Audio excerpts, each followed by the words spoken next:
কবি সুবোধ সরকারের লেখা কবিতা আমি ফিরোজা, একটি ভারতীয় মেয়ে। হিন্দু ভারত, জৈন ভারত, বৌদ্ধ ভারত, খ্রিস্টান ভারত, এতগুলো ভারতের মাঝখানে দাঁড়িয়ে আমি ফিরোজা, একটি ভারতীয় মেয়ে। আপনারা বলতে পারেন আমি কি দোষ করেছি? পৃথিবীর যে কোনো দেশের যে কোনো একটি মেয়ের মতো আমি একজনকে ভালোবেসেছিলাম। প্রথম যেদিন ওর চোখে চোখ পড়েছিল আমার, আমি জানতাম না ও কে। বিকেলবেলার কলেজ ক্যাম্পাসে যে আলো এসে পড়েছিল ওর চুলে, তার কোথাও লেখা ছিল না ওর ধর্ম। হিন্দু ভারত, জৈন ভারত, বৌদ্ধ ভারত, খ্রিস্টান ভারত। আপনারা বলতে পারেন আমি কি দোষ করেছি? আমি যেদিন হাতে মোমবাতি নিয়ে উঠে দাঁড়ালাম, আমি যেদিন বলে ফেললাম আমি শরিয়ত মানি না, আমি যেদিন বুঝিয়ে দিলাম ভারতবর্ষের মাটিকে মা বলে জানি, ভারতবর্ষের আকাশকে আকাশ, সেদিন থেকেই শুরু হলো অত্যাচার। হিন্দু ভারত, জৈন ভারত, বৌদ্ধ ভারত, খ্রিস্টান ভারত। আপনারা বলতে পারেন আমি কি দোষ করেছি? ছেলেটা তো আপনাদের, সে কি দোষ করল? আমাকে ভালোবাসাই তার দোষ? ছেলেটার বাড়িতে আপনারা ঢিল ছুঁড়লেন, পার্সেল করে ছেঁড়া চটি পাঠালেন, ওকে হাতে মেরে ভাতে মেরে বাড়ির দেওয়ালে বড় বড় করে লিখে দিলেন এসব চলবে না। লজ্জা করে না আপনাদের?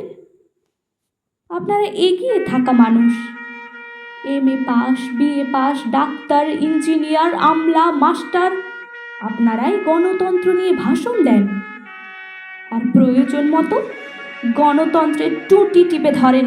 ধিক আপনাদের! আমি কি ছোটবেলায় ভোরের আলোয় সরস্বতী পুজোর ফল কাটিনি? আমি কি স্কুলের বারান্দায় বসে রাত জেগে আলপনা দিইনি? আমি কি পাশের বাড়ির হিন্দু বাবার জন্য রক্ত দিইনি? ওদের বাড়ির উঠোনে বসে ওদের ছেলেদের অ আ ক খ শেখাইনি? আমি আরবি শিখিনি, ফার্সি শিখিনি, উর্দু শিখিনি, বাংলাই আমার ভাষা। এই ভাষা আমার ভাত, আমার রুটি, আমার চোখের কাজল, আমার পায়ের ঘুঙুর। এই ভাষা আমার গোপন চিঠি, যার অক্ষরে অক্ষরে লেগে আছে আমার চোখের জল। আমরা যেদিন বিয়ে করি সেদিন কফি হাউস গিয়েছিলাম। ও সেদিন আমাকে ঝোলা ভর্তি করে রবীন্দ্রনাথ কিনে দিয়েছিল। হাওড়া স্টেশনে পৌঁছে কানে কানে রবীন্দ্রনাথ বলেছিলেন, ফিরোজা, তুমি আমার মৃন্ময়ী, তুমি আমার লাবণ্য, তুমি আমার সুচরিতা। সেদিন রাত্রে কি হয়েছিল জানি না, কি ঘটেছিল ওদের বাড়িতে, কি ঘটেছিল ওদের পাড়ায়, কি করেছিল ওদের বাবা কাকা, সেটা আজও আমি জানি না।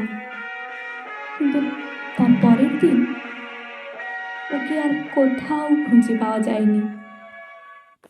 ও কোথায় চলে গেল আমি জানতে পারিনি। এই আপনাদের ভারতবর্ষ, এই আমাদের ভারতবর্ষ। আমি একজন সাধারণ মেয়ে, অথচ বাড়িতে, পাড়ায়, অফিসে, পুজোর প্যান্ডেলে, বিয়ে বাড়িতে, অন্নপ্রাশনে এখনো আমাকে নিয়ে ফিসফাস। ডাক্তারের কাছে যাই, ফিসফাস।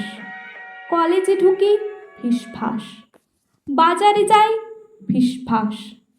যে হাউসিংয়ে থাকি সেখানেও চলতে থাকে অবিরাম লুকোচুরি। ওটা লুকোচুরি নয়, ওটা ফিসফাস নয়, ওটা আপনাদের গভীরে লুকিয়ে থাকা এক একটা সুপ্ত গুজরাট।